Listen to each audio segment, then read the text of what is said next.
जीवन मोर राम बिन नाही। राम मुझको प्राणों से अधिक प्यारे हैं। राम बहुत सरल हैं। राम ने तुम्हारा क्या बिगाड़ा है? तुम नित्य राम की प्रशंसा करती थी, आज तुमको यह क्या हुआ है? तुमसे सच कहता हूँ, राम की माँ कौशल्या ने मुझसे कुछ कहा नहीं। कौशल्या का स्वभाव बहुत सरल है। तुम्हारे लिए उसके हृदय में प्रेम है।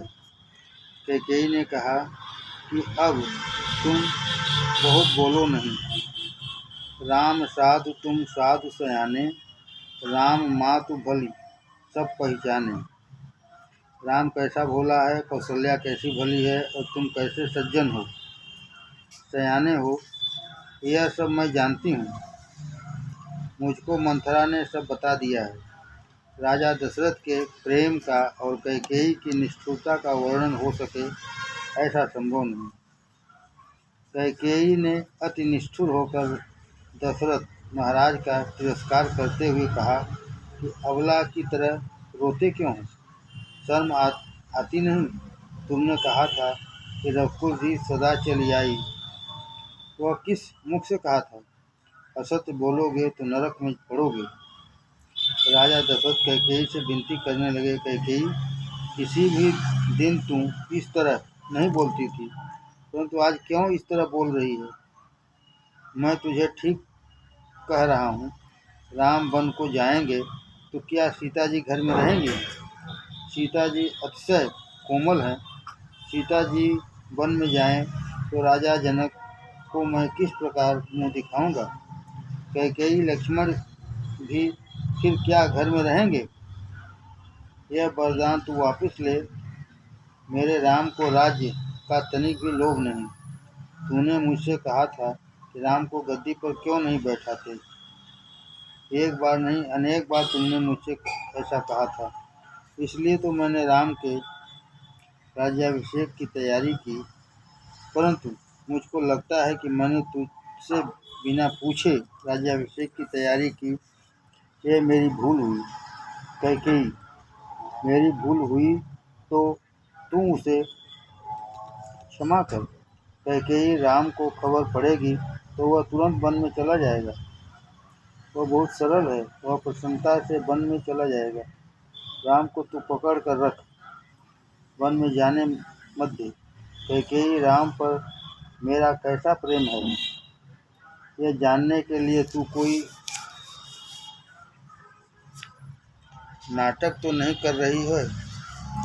तू मेरे साथ कोई परिहास तो नहीं कर रही है? राम वन में चले जाएंगे तो मेरे प्राण भी उनके पीछे पीछे चले जाएंगे। भरत का राज्याभिषेक देखने के लिए तू मुझे जीवित रख। कैकेयी को महाराज दशरथ अनेक रीत से मनाने लगे, परंतु वह बदली नहीं। वह कुछ भी सुनने को तैयार नहीं हुई।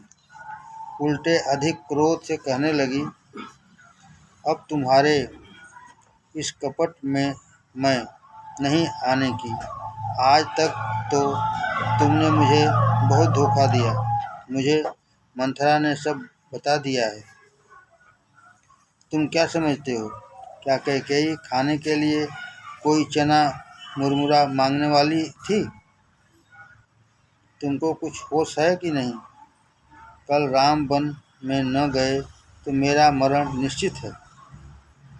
कैकेयी के मन में जो आया सो बकने लगी। महाराज दशरथ उसे मनाते हुए कहने लगे, कैकेयी, तू यह क्या बोल रही है? तू मेरे ऊपर दया कर। मेरे राम ने तेरा क्या कोई अपराध किया हो तो क्षमा कर। मैं भरत को राज्य देने को तैयार हूँ। कैकेयी, मैं राम को लेकर अयोध्या के बाहर वशिष्ठ जी के आश्रम में रह जाऊँगा, यहाँ नहीं आऊँगा। परंतु मेरे राम को तू मेरी आँखों से दूर न कर। मैं तेरे पाँव पड़ता हूँ। आज मेरे ऊपर भी क्या तुझे दया आती नहीं? मैं तुझे ठीक कहता हूँ, तू भरत के लिए राज्य की मांग करती है, परंतु मुझे ऐसा लगता है कि भरत गद्दी पर बैठेगा नहीं, वह ना ही कर देगा। 14 वर्ष पीछे श्री सीताराम जी सुवर्ण सिंहासन पर विराजेंगे और अयोध्या की भाग्यशाली प्रजा उनके समर्थन करेगी, परंतु मैं देखने के लिए जीवित नहीं रहूँगा। मेरे जीवन का अंतिम मनोरथ अधूरा रहेगा, ऐसा मुझको लगता है। भगवान शंकर की मेरे ऊपर कृपा हो, मेरे प्राण निकलें, पीछे राम भले ही वन में जाएं, परंतु अंतिम श्वास तक मुझको राम दिखते रहें। मेरी दूसरी कोई इच्छा नहीं। कैकेयी, मेरे राम को मेरी आंखों से दूर मत कर, नहीं तो पीछे तुम्हें पश्चाताप होगा। तुम मान जाओ। राजा ने कैकेयी को अनेक रीति से समझाने का प्रयत्न किया, परंतु वह नहीं मानी। स्त्री एक बार दुराग्रह करे तो पीछे राक्षसी जैसी हो जाती है। स्त्री एक बार दुराग्रह करे तो पीछे राक्षसी जैसी हो जाती है। जो कैकेयी को प्यारी लगती थी, ऐसी अनेक ब्राह्मण पत्नियां आकर कैकेयी को समझाने लगी कि तुम क्या करती हो, परंतु कैकेयी किसी की भी नहीं मानती। महाराज दशरथ बहुत ही घबराए, हताश हो गए। बोले, कैकेयी, यह तेरा दोष नहीं। मुझको लगता है कि मेरा काल मेरे शरीर में आकर बैठा है। लागे तो ही पिचास जिम, काल कहावत मोर। कैकेयी, अब तू एक शब्द भी बोलना नहीं, तू अपना मुंह मुझको दिखाना नहीं। तुमको जो अच्छा लगे वह तू कर। महाराज अब सूर्य नारायण को मनाने लगे। हे सूर्य नारायण, तुम आज उदय न होना। मेरे राम को यह खबर पड़ेगी तो राम घर में नहीं रहेगा, वन में चला जाएगा। महाराज ने अपनी जिह्वा से राम जी से कहा ही नहीं कि तुम वन में जाओ, यह तो कैकेयी ने ही कहा था। फलतः राम जी ने तुरंत ही वन में जाने के लिए विदाई ले ली थी। राजा का भय सत्य था। महाराज दशरथ ने सूर्य नारायण से कहा, मेरा राम अब घर में नहीं रहेगा, मेरा राम वन में जाएगा, तो हे सूर्य नारायण, तुमको भी बहुत दुख होगा। देखना आज की रात पूरी न होने पावे। हे शंकर भगवान, तुम तो आशुतोष हो, तुम तो अंतर्यामी हो। मुझे तुम ऐसा वरदान दो, मुझे दूसरा कुछ नहीं मांगना। भले ही असत्य बोलने का पाप मेरे सिर आवे, भले ही नरक में जाऊं, परंतु मेरे राम मेरी आंख से दूर न हो।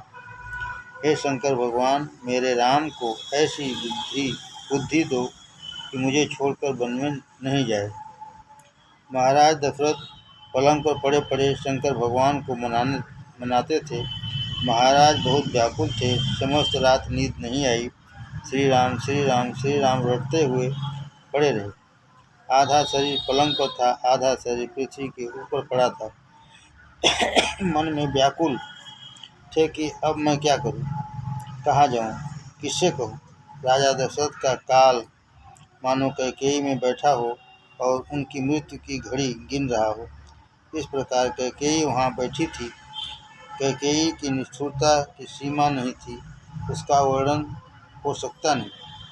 अयोध्या की प्रजा श्री राम दर्शन के लिए आतुर थी। आतुरता भी इतनी तीव्र थी कि सबको ऐसा लग रहा था कि कब आज की रात्रि पूरी हो और कब राम जी का राज्याभिषेक हो। श्री सीताराम जी कल हाथी के ऊपर विराजेंगे और हम सब दर्शन करेंगे।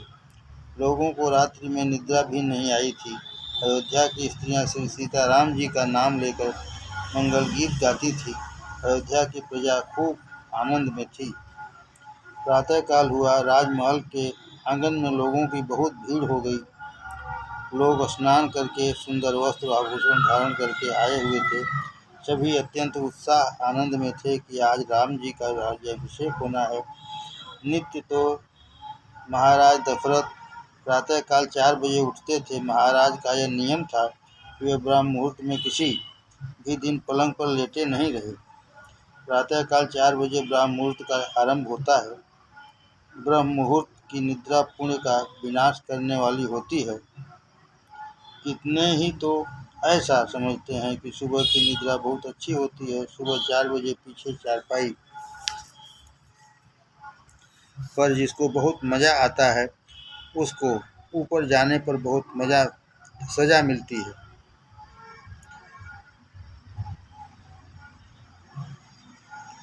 सुबह 4 बजने के बाद की निद्रा तंद्रा होती है। भक्ति में पूरा आनंद सुबह 4 से 5, साढ़े 5 बजे तक लाता है। प्रातः काल में सुबह 4 बजे उठकर मानसिक सेवा करो, ध्यान करो और जप करो, ईश्वर के साथ एक बनो। 4 वर्ष पर्यंत नियम पूर्वक इसके अनुसार करोगे तो अनुभव प्राप्त होगा। प्रातः काल में जब ध्यान प्रार्थना की हुई हो तो पूरे दिन परमात्मा तुमको पाप करने से निवारण करेंगे। प्रातःकाल परमात्मा की भक्ति में हृदय थोड़ा पिघले तो सारा दिन आनंद से व्यतीत होता है। महाराज दशरथ चक्रवर्ती सार्वभौम राजा थे। इनका नियम सवेरे 4 बजे उठने का था। नित्य तो ब्रह्म मुहूर्त में उठते थे, परंतु आज महाराज दशरथ क्यों नहीं जागे?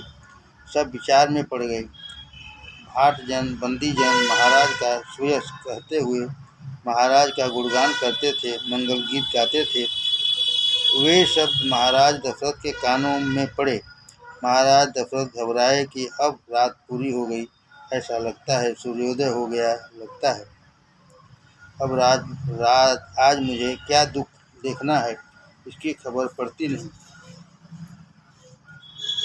अब आज मुझे क्या दुख देखना है इसकी खबर पड़ती नहीं। राम अभी घर में है, इसलिए अभी मेरे प्राण चले जाएं तो ठीक ही है। मंत्री सुमंत्री जी आ पहुँचे। उन्होंने देखा कि अभी तक महाराज नहीं जागे हैं। उनको आश्चर्य हुआ, थोड़ा घबरा भी गए। धैर्य रखकर उन्होंने अंदर प्रवेश किया, परंतु राजमहल मानो खाने को दौड़ता हो, ऐसा श्मशान जैसा लग रहा था। काले वस्त्र पहने कैकेयी वहाँ बैठी थी। महाराज मूर्छा में थे। मंत्री जी ने रानी कैकेयी का वंदन करके कहा, महाराज का शरीर तो ठीक है न? महाराज को रात्रि में निद्रा तो आई थी न? महारानी कैकेयी ने कहा, मैं कुछ नहीं जानती। सारी रात मुझे तो नींद नहीं आई और इनको भी नहीं आई। पूरी रात ये राम राम रटते रहे हैं, पर इन राजह नींद निश हेतु जान जगदीश। राम राम रट घोर किए कहीं मरम महीश। अब तो इनका पुत्र आवे और बाप से पूछे, मैं क्या जानूं? जाओ राम को जल्दी बुला लाओ। मंत्री जी समझ गए कि कैकेयी ने ही कुछ कपट किया है। मंत्री जी बाहर गए। सब लोग पूछने लगे, महाराज आज क्यों नहीं जाग रहे हैं, क्या हो गया है? मंत्री ने कहा, अभी जागेंगे, शरीर थोड़ा ठीक नहीं। लोग घबराए। मंत्री जी सीधे राम के पास गए। मर्यादा पुरुषोत्तम राम की प्रत्येक लीला में मर्यादा थी। मंत्री जी आए। उस समय राम उठकर खड़े हो गए। राम जी मंत्री का पिता की भांति सम्मान करते थे। थोड़ा विचार करो, राम जी तो राजा थे और मंत्री इनका सेवक था, फिर भी राम जी मंत्री को पिता के समान मानते थे। मंत्री का सम्मान करते हुए राम जी ने पूछा, आपका किस कारण आगमन हुआ है? मंत्री जी ने कहा, महाराज दशरथ आपको याद कर रहे हैं। इसे सुनते ही श्री राम दौड़ते हुए गए। मेरे पिताजी ने मुझे याद किया है, उसी बात का ध्यान रहा। राम जी को न तो वस्त्रों का ध्यान था, न पैरों में जूतियों का ध्यान था। अयोध्या की प्रजा देखने लगी, यह क्या? नंगे पैर राम जी दौड़ते चले जा रहे हैं। श्री राम जी ने अंदर प्रवेश किया, पिताजी को देखा। सूखें अधर जरई सब अंगू, मनोह दीन मन हीन भुअंगू। श्री राम को बहुत दुख हुआ, मेरे पिताजी की यह दशा। राम पप्रच्छ किमिदम राजो दुखस्य कारणम। रामचंद्र जी ने कैकेयी माँ से का बंधन किया और पूछा, माँ मेरे पिताजी को क्या हो गया है? इनको रात्रि में निद्रा आई थी या नहीं? आज ये क्यों उदास करते हैं? इनको क्या चिंता है, क्या दुख है? मुझे पिताजी की इच्छा आज्ञा बताओ। पिताजी की आज्ञा का पालन करें, वही पुत्र सत्पुत्र होता है। सुन जननी सोई सुत बड़ भागी, जो पितु मात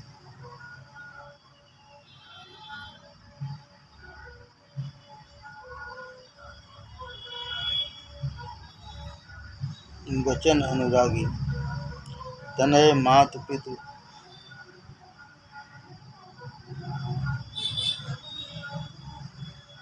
तोषनिहारा दुर्लभ जननी सकल संसार। अपने पिता के लिए मैं प्राण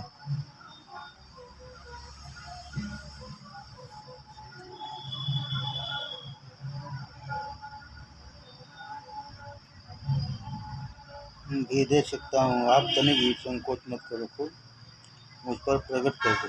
कैकेयी ने कहा, राम त्वमेव कारणम यत्र। अपने पिता के दुख के कारण तुम ही हो। ये शब्द रघुनाथ जी के हृदय में बाण जैसे लगे। पिता के दुख का कारण मैं? अत्यंत दुखित होकर राम जी ने कहा, माँ, मैंने ऐसा क्या अपराध किया है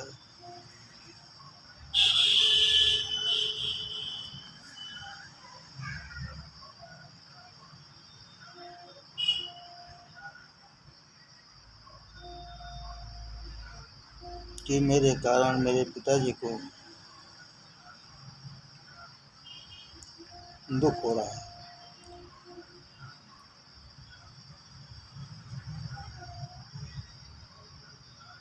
कैकेयी ने कहा, बेटा, तेरा ऐसा कोई अपराध नहीं है।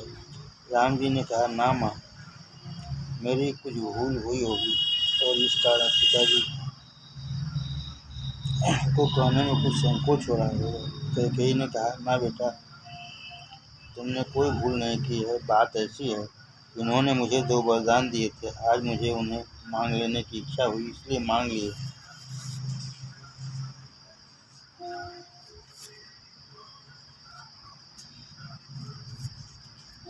मैंने एक वरदान में भरत के लिए गद्दी मांगी है और दूसरे वरदान में ऐसा मांगा है कि सूर्योदय होते ही 14 वर्ष के लिए राम बन जाएं। राम का राज्याभिषेक करूंगा ऐसा कहा था। अब उनकी जगह वनवास देने में उनको संकोच हो रहा है। वे बहुत संकोच कर रहे हैं। परंतु बेटा, जिसमें तुम्हारे पिता का कल्याण हो, तुम्हें वही करना चाहिए। वृद्धावस्था में उनके सिर पर अपकीर्ति का, असत्य बोलने का कलंक न लगे, यह तुम्हें सोचना होगा।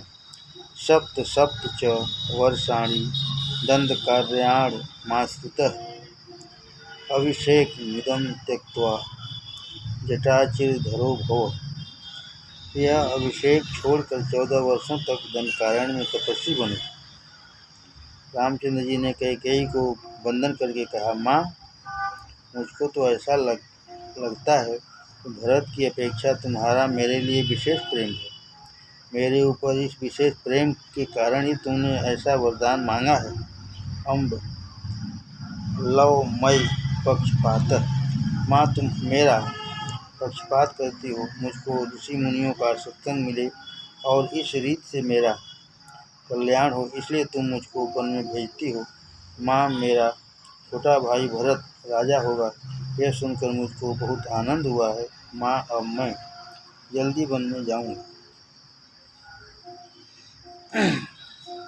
परंतु अम्ब एक दुख मोहि विषेखी, निपट विकल नर नायक देखी।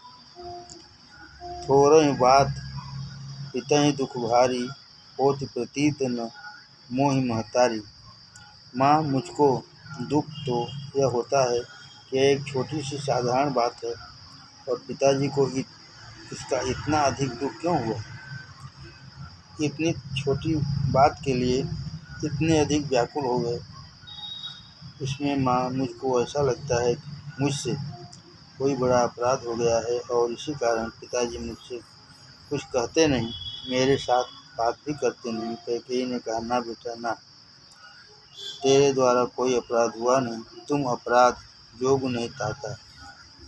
कैकेयी ऐसा बोलती है कि राम निरपराध हैं, राम निर्दोष हैं। श्री रामचंद्र जी ने महाराज दशरथ को वंदन किया। मंत्री जी ने राजा को उठाया और कहा, तुम्हारा राम तुमको वंदन करता है। राजा ने दोनों हाथ लंबे करके श्री राम को उठाकर छाती से लगाया।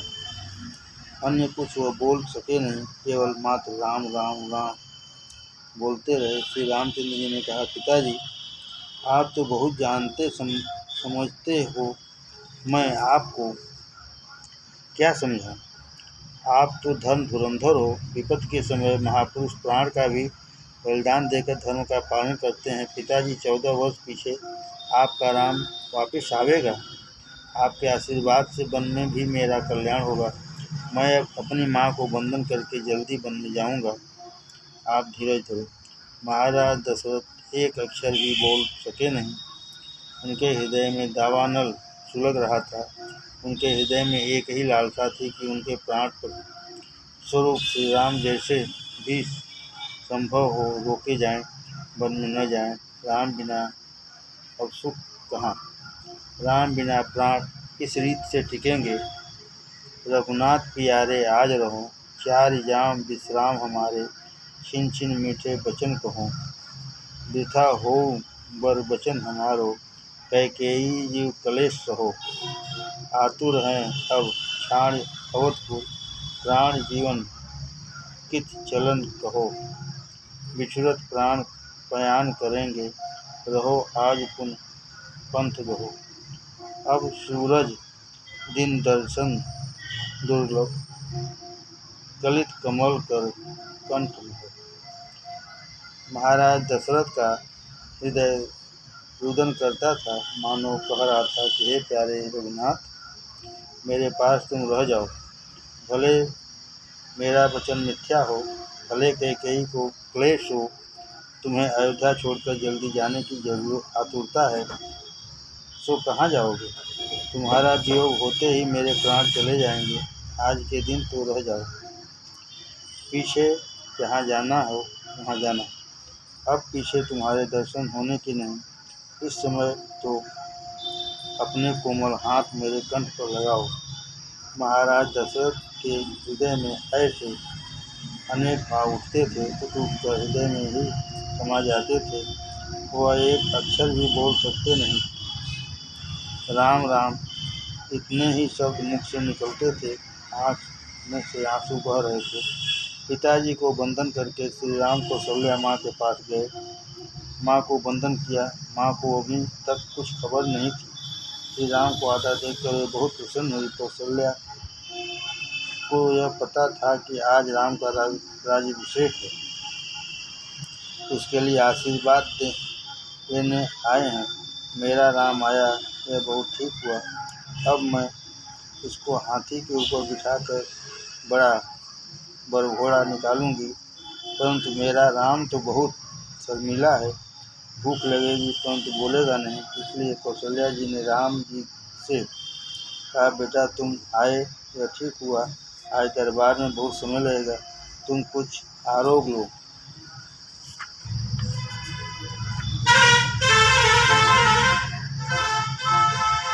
श्री रामचंद्र जी ने कहा, माँ मुझको पिताजी ने वन का राज दिया है, अब तो मैं वन में जा रहा हूँ। कौशल्या जी बहुत व्याकुल हो गई।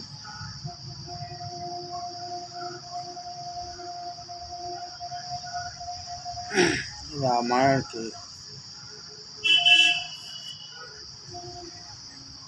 इस प्रसंग की कथा करते हृदय में बहुत वेदना होती है। ऐसा मन होता है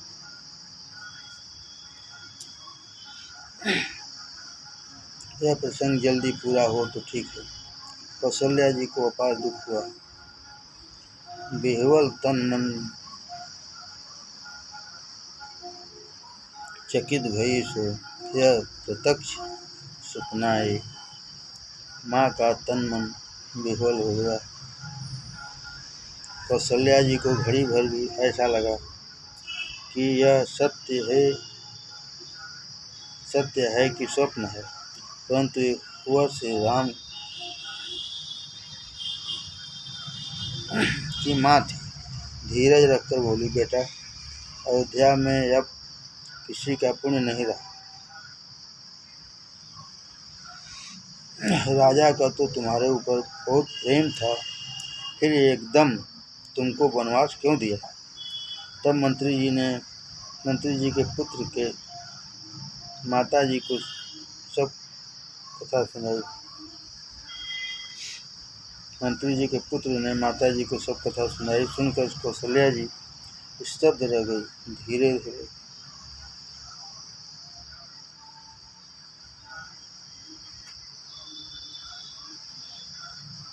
धीरे धीरे बोली, बेटा तुम वन में जाओ, इसका मुझे बहुत दुख नहीं,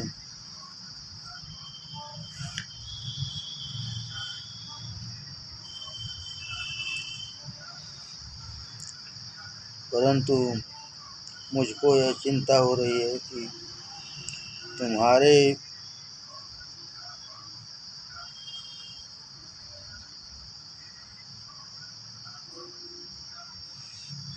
वियोग में अयोध्या की प्रजा और तुम्हारे पिताजी का क्या होगा। तुम्हारा वियोग तुम्हारे पिताजी से सहन नहीं होगा। मैं बहुत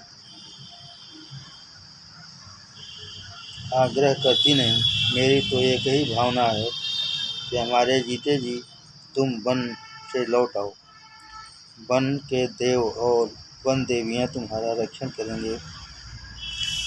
बेटा मेरी एक ही इच्छा है कि मैं तुम्हारे साथ चलूं, परंतु मेरा धर्म तो एक ही है, अपने पतिदेव की सेवा।